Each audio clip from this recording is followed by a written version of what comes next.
ബാത്തിലെത്തിയിരിക്കുന്നു. Roman ബാത്തിൻ്റെ first sight അല്ലെങ്കിൽ ആ ബിൽഡിങ്ങിൻ്റെ ഫസ്റ്റ് സൈറ്റ് കാണാം നമുക്ക്.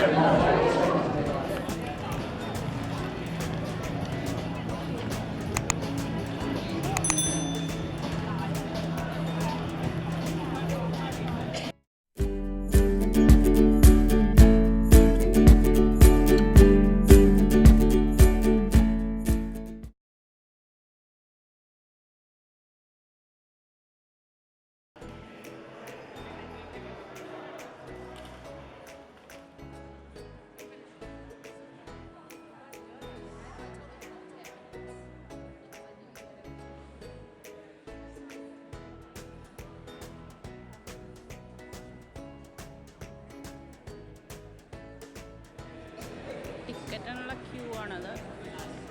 ഞങ്ങൾ പക്ഷെ മുമ്പ് തന്നെ ടിക്കറ്റ് ബുക്ക് ചെയ്ത് വന്നതാണ്, അതുകൊണ്ട് ചെറിയ ക്യൂ.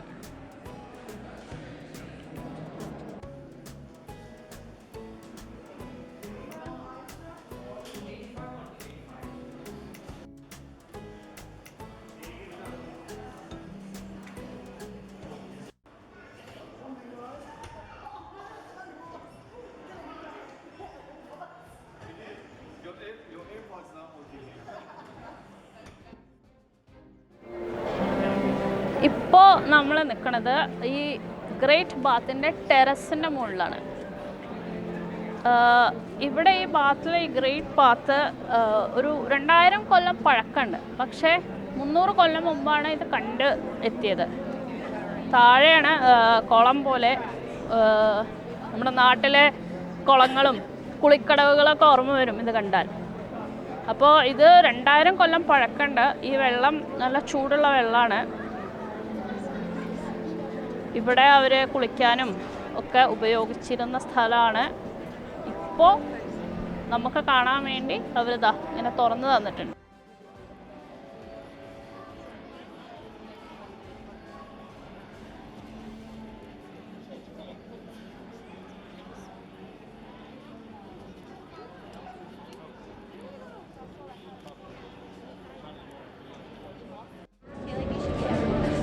പിന്നിൽ കാണുന്ന ഈ സ്റ്റാച്യൂസൊക്കെ പല റോമൻ രാജാക്കന്മാരും ഗവർണേഴ്സും ആയിട്ടുള്ള ആൾക്കാരുടെയാണ്. ഇതിൽ ജൂലിയസ് സീസർ ഉണ്ട്, വെസ്പാസിയസ് ഉണ്ട്, കോൺസ്റ്റന്റൈൻ ഉണ്ട്, അങ്ങനെ കുറേ ആൾക്കാർ 8-9 സ്റ്റാച്യൂസ് ഉണ്ട്. പക്ഷേ ഇതൊക്കെ 18th and 19th സെഞ്ച്വറിയിലെ സ്റ്റാച്യൂസാണ്. ഇത് ബാത്ത് ഇവിടെ കണ്ടുപിടിച്ച് കഴിഞ്ഞപ്പോൾ അതിനൊരു look and feel, Roman look and feel കൊടുക്കാൻ വേണ്ടി ഉണ്ടാക്കി വെച്ചത്. സത്യം പറയാമല്ലോ ഭയങ്കര രസമുണ്ട്. ഇവിടെ വരുമ്പോൾ നമുക്കൊരു 2000 കൊല്ലം പഴക്കം മുമ്പ് വന്ന പോലെ എനിക്ക് തോന്നുന്നു. ഭയങ്കര ഒരു ത്രില്ല്, ഒരു എക്സൈറ്റ്മെൻറ്റ്, അമേസിങ്.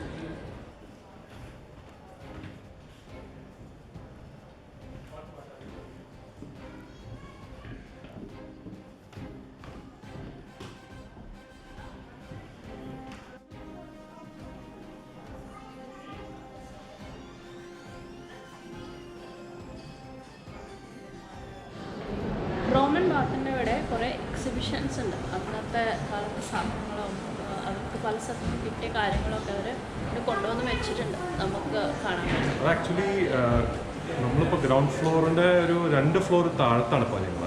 അപ്പോൾ ആ 3 താഴത്തേക്ക് വരുന്ന സ്ഥലത്ത് അവർ ഈ എക്സിബിഷൻ അവിടെയാണ് അവർ ചെയ്തിരിക്കുന്നത്. ഇവിടുന്ന് അവർ എക്സ്കവേറ്റ് ചെയ്ത് കണ്ടുപിടിച്ച ഓരോ സാധനങ്ങൾ നല്ല രസമാണ് അത് കാണാൻ. അതെ, ശരിക്കും കാലങ്ങളിൽ കൂടെയുള്ള ഒരു സഞ്ചാരമായിട്ട് തോന്നും.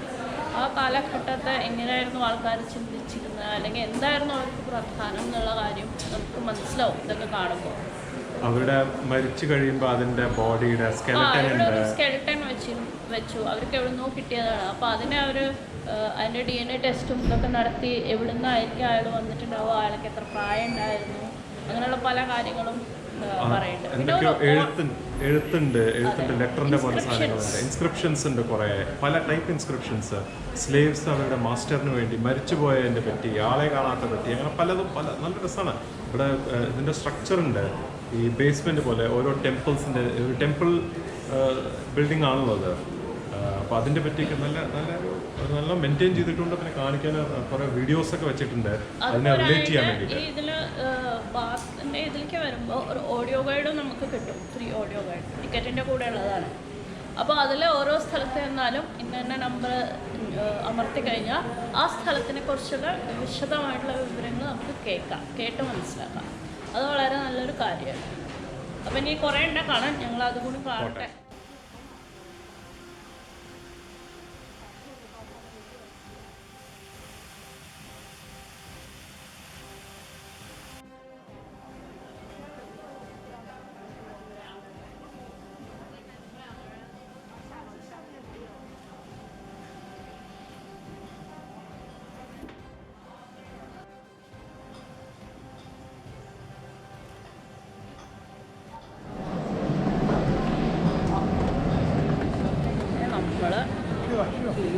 ബാത്തിൻ്റെ അവിടെ എത്തിയിരിക്കുന്നു. ധാരാളം ആൾക്കാർ ഇരിക്കിൻ്റെ വക്കത്ത് ആസ്വദിച്ചിരിക്കുന്നു. അപ്പോൾ നമ്മൾ ദ ഗ്രേറ്റ് ബാത്തിൻ്റെ വക്കത്താണ് ഇരിക്കുന്നത്. 2000 കൊല്ലം പഴക്കമുള്ള ഒരു കുളം. നാടൻ ഭാഷയിൽ പറയുക വെച്ചാൽ ഇത് കണ്ടുപിടിച്ചത് BC 800 മറ്റോ ബ്ലേഡഡ് എന്ന് പറഞ്ഞ ഒരാൾ രാജ്യത്തു നിന്ന് പുറത്താക്കപ്പെട്ട് ഇവിടെ എത്തിപ്പെട്ടു. എന്നിട്ട് അയാൾക്ക് വേറെ ജോലിയൊന്നും, എന്തോ അയാൾക്ക് അസുഖം ഉണ്ടായിരുന്നു, എന്തോ ത്വക്ക് രോഗമുണ്ടായിരുന്നു. അപ്പോൾ അയാളെ ഒരു സമൂഹത്തിൽ നിന്ന് തന്നെ പുറത്താക്കപ്പെട്ട് ഇവിടെ എത്തിപ്പെടുകയാണ് ഉണ്ടായി. അപ്പോൾ അയാൾ നോക്കിയിരുന്ന പന്നിക്കൂട്ടങ്ങൾ ഇവിടെ ഒരു കുളം പോലെയുള്ളതിൽ വന്ന് നീന്തി കളിച്ചും, അപ്പോൾ അവരുടെ മേലുണ്ടായിരുന്ന ചണ്ടിത്തങ്ങൾ അല്ലെങ്കിൽ വ്രണങ്ങളൊക്കെ മാറുകയും ഒക്കെ ചെയ്തതായി അയാൾ കണ്ടു. അപ്പോൾ അയാൾക്ക് ഈ വെള്ളത്തിന് എന്തോ പ്രത്യേകത ഉണ്ടെന്ന് തോന്നിയിട്ട് അയാളും ആ വെള്ളത്തിൽ നീന്തുകയും കുളിക്കുകയൊക്കെ ചെയ്തു. അപ്പോൾ അയാളുടെ ത്വക്ക് രോഗങ്ങൾ ഒക്കെ മാറി അയാൾ സുഖം പ്രാപിച്ച് കേമനായിട്ട് തിരിച്ച് രാജ്യത്ത് പോയി രാജാവായി എന്നാണ് കഥ. അപ്പം പിന്നെ കുറേ വർഷങ്ങൾ കഴിഞ്ഞു. പിന്നെ റോമൻസ് UK വന്ന്, ബ്രിട്ടൻ അന്ന് പറഞ്ഞ ബ്രിട്ടീഷ് അയൽസിൽ വന്ന് രാജ്യം സ്ഥാപിക്കുന്ന സമയത്താണ് അവർ ഇങ്ങനെ സോൾജേഴ്സ് ഇവിടെ വന്ന് അവർ ഈ കഥകൾ കേൾക്കുന്നു, അവരിവിടെ വരുന്നു, കാണുന്നു ഇവിടുത്തെ ഹോട്ട് സ്പ്രിങ്സ്. അപ്പോൾ അന്ന് ഈ പറഞ്ഞ പോലെ ഒരു 2 സ്റ്റോറി താഴെയാണ്. ഇന്ന് കാണുന്ന ഗ്രൗണ്ട് ലെവലല്ല, അവിടെ മുഴുവൻ സ്വാമ്പി ആയിട്ടുള്ള സ്ഥലമാണ്, വെള്ളമാണ്, കംപ്ലീറ്റ് ചതപ്പ് നിലാണ് സ്ഥലത്ത്. അപ്പോൾ അവിടെയാണ് ഈ സ്പ്രിങ്സ് ഉണ്ടായിരുന്നത്. അപ്പോൾ അവിടെ റോമൻസ് വന്നു. അപ്പോൾ അവർ ഇതേ എക്സ്പീരിയൻസ് അവർക്കും കിട്ടി. ഹീലിംഗ് ഈ ഹോട്ട് സ്പ്രിങ്സ് ഉള്ളതുകൊണ്ട് ഒരു റിഫ്രഷിംഗ് ഫീലിംഗ് ആയിരിക്കും. കാരണം പൊതുവേ തണുപ്പും വെള്ളവും ഒക്കെ ആയിട്ടുള്ള ആ ഒരു കാലാവസ്ഥയിൽ നല്ല ചൂടുള്ള വെള്ളം കിട്ടുക പറഞ്ഞാൽ ഒരു നല്ലൊരു റിഫ്രഷിംഗ് ഫീലിംഗ് അല്ലേ. അപ്പോൾ അവർക്കും അത്. അപ്പോൾ റോമൻസ് ഇതിനെ ഒരു മെയിൻ അവരുടെ സ്ഥലമായിട്ട് ഇവിടെ ഒരു അമ്പലവും ഇവിടെ വേറെ അവരുടെ വലിയൊരു കോംപ്ലക്സും ബ്രിട്ടനിൽ ഒരു വലിയൊരു സെൻറ്ററായിരുന്നു അവർക്ക്. അന്ന് ഇതിനെ അക്വാസോലിസ് എന്നാണ് പറഞ്ഞിരുന്നത്. അത് കഴിഞ്ഞിട്ട് പിന്നെ അതിനാണ് പിന്നെ നമ്മൾ ബാത്ത് എന്ന് പറഞ്ഞ ഇപ്പോൾ അത് കാലഘട്ടത്തിൽ. പക്ഷേ റോമൻസ് 300-400 AD ആയപ്പോൾ അവർ ഇവിടുന്ന് ബ്രിട്ടൻ വിട്ടുപോയി. ആ കുറേ കാലം പിന്നെ ഇത് നശിച്ചു പോവുകയോ അല്ലെങ്കിൽ കുറേ കാലങ്ങൾ കഴിഞ്ഞപ്പോൾ ഇതിൻ്റെ മീതെ പണിത് ഇത് അടിപ്പെട്ടു പോയി. കുറേ മാറും തോറും ഓരോ പുതിയ നഗരങ്ങളും ഇതും വന്നിട്ട് ഇത് അടിയിൽ പെട്ടുപോയി. പിന്നെ 300 കൊല്ലം മുമ്പ് എന്തോ കാര്യത്തിന് ഇവർ എന്തോ കുഴിച്ചപ്പോഴാണ് വീണ്ടും അവശിഷ്ടങ്ങൾ കാണുകയും പിന്നെ ഇത് കണ്ടെടുക്കുകയും ചെയ്തത്. അപ്പോൾ അതാണ് ബാത്തിൻ്റെ കഥ ചുരുക്കത്തിൽ. ഇതിലെ വെള്ളം ചൂടുവെള്ളമാണ്. ആ വെള്ളത്തിന് ഒരുപാട് ഔഷധ ഗുണങ്ങളുണ്ട്. അതിൽ കുറേ ധാതുക്കൾ അടങ്ങിയിട്ടുണ്ട്, പ്രകൃതിദത്തമായിട്ടുള്ള. അപ്പോൾ അത് കാരണം അത് സ്കിന്നിനൊക്കെ വളരെ ഹെൽപ്ഫുള്ളാണ്. സ്കിന്നിൻ്റെ അതൊക്കെ മെയിൻറ്റെയിൻ ചെയ്യും. അതുകൊണ്ട് കൂടിയാണ് പണ്ട് മുതലേ ഇവിടെ ആൾക്കാർ വന്ന് ഇതിൽ കുളിക്കാനും അല്ലെങ്കിൽ വെള്ളത്തിൽ കിടക്കാനും ഒക്കെ താല്പര്യം പ്രകടിപ്പിച്ചത്. അതൊരു മെയിൻ റീസണാണ്, ചൂട് മാത്രമല്ല. പക്ഷെ ഇപ്പം അത് അവിടെ പോയിട്ട് വെള്ളത്തിൽ ഇറങ്ങാൻ പാടില്ല, കുളിക്കാൻ പാടില്ല എന്നാണ് അവർ പറയണത്. അതിലെന്താ വെച്ചാൽ വേറെ ചില അസുഖങ്ങളിൽ എന്താ സ്ട്രെയിൻസ് ഒക്കെ ഉണ്ടോ തോന്നുന്നുണ്ട്. ചില കീടാണുകളൊക്കെ അതിലുണ്ടെന്ന് കണ്ടെത്തിയതിനെ തുടർന്ന് beyond the safer side public സേഫ്റ്റിക്ക് വേണ്ടി എനിക്ക് തോന്നുന്നു 1976 വരെ സംബന്ധിച്ചിരുന്നു. ഇതിൻ്റെ ഉള്ളിൽ ആൾക്കാർക്ക് പൊതുജനങ്ങൾക്ക് ഇറങ്ങാനും വിസിറ്റേഴ്സിന് വന്ന് ഇറങ്ങാനും കുളിക്കാനും ഒക്കെ അനുവാദമുണ്ടായിരുന്നു. അപ്പോൾ ഇങ്ങനൊരു രോഗത്തിൻ്റെ സ്ട്രെയിൻ ഉണ്ടെന്ന് കണ്ടതുകൊണ്ടാണ് അവർ പിന്നെ അത് വേണ്ടാന്ന് വെച്ചത്, ബാൻ ചെയ്തു. ഇപ്പോൾ അവർ ഇൻഫാക്ട് തൊട് തന്നെ വേണ്ടാന്ന് പറയുന്നുണ്ട്. പിന്നെ അപ്പുറത്തെ ഒരു സ്ഥലത്ത് ഇനി വേണമെങ്കിൽ നമുക്ക് ഇതിൻ്റെ തന്നെ ഒരു സാമ്പിൾ കുടിക്കാനൊക്കെ ട്രീറ്റ് ചെയ്ത വെള്ളം കിട്ടും. നമുക്ക് നോക്കാം അത് പറ്റുമോന്ന്. ഒരു പമ്പ് റൂം എന്ന് പറഞ്ഞിട്ട് ഒരു സ്ഥലത്തൊരു ഫൗണ്ടൻ പോലെയുള്ള സ്ഥലത്ത് അവർ ആക്കി വെച്ചിട്ടുണ്ട്. അത് ട്രീറ്റഡ് ആണ്, അൾട്രാവയലറ്റ് ട്രീറ്റ് ചെയ്തിട്ട് കുഴപ്പമൊന്നും ഇല്ലാത്ത വെള്ളമാണെന്നാണ് പറയുന്നത്. അപ്പോൾ അത് കിട്ടുമോ നോക്കണം.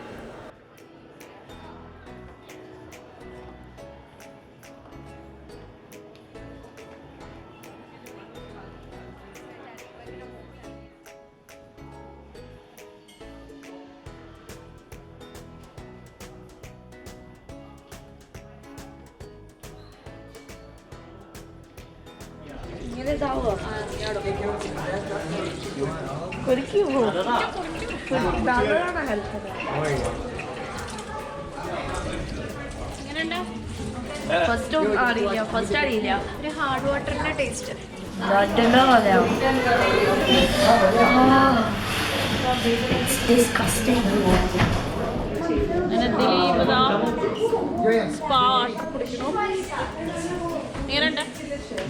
എനിക്ക് അങ്ങനെ ഒരു പ്രത്യേകിച്ച് ഹാർഡ് വാട്ടറാണ് പറഞ്ഞ പോലെ. നമ്മൾ കിണറ്റിൽ നിന്നൊക്കെ എടുക്കുന്ന പോലെ കുറച്ച് ചൂടുവെള്ളം കിണറിലൊക്കെ കുടിക്കുന്ന പോലെ. നമ്മൾ വെള്ളത്തിൻ്റെ ടേസ്റ്റ് അല്ല, നമ്മൾ സാധാരണ വീട്ടിലെ കുടിക്കുന്ന ഒരു വെള്ളത്തിൻ്റെ ടേസ്റ്റ് അല്ല.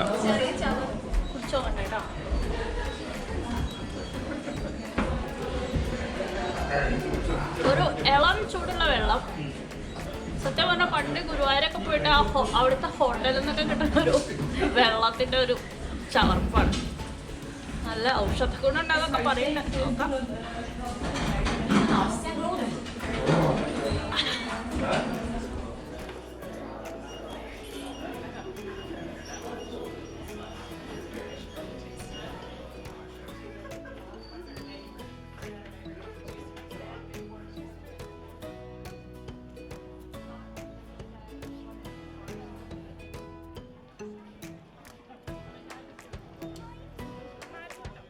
നന്നായിരുന്നു. എനിക്ക് നല്ല ഇഷ്ടമായി.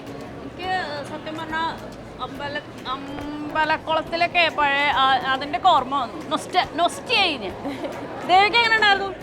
എനിക്ക് നോക്കിയപ്പം നല്ല ലൈഫ് സ്റ്റൈല്. രാവിലെ എഴുന്നേൽക്കുക, അവിടെ പോയി ഇരിക്കുക, സുഖമായിട്ട് ഇങ്ങനെ കുളിക്കുക, എൻജോയ് ചെയ്യുക, റിലാക്സ് ചെയ്യുക. ഇങ്ങനെ ഒരു ലൈഫ് കിട്ടിയെന്ന് സുഖമായിരിക്കും അല്ലേ? അത് ശരി കേട്ടോ.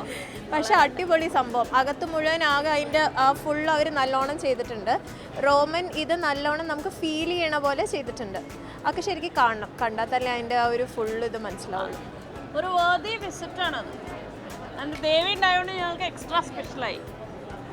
എനിക്കെന്താ അതുകൊണ്ട് ഇവരുടെ കൂടെ ഞാൻ ഓസിന് അത് മുഴുവൻ കണ്ടു തീർത്തു.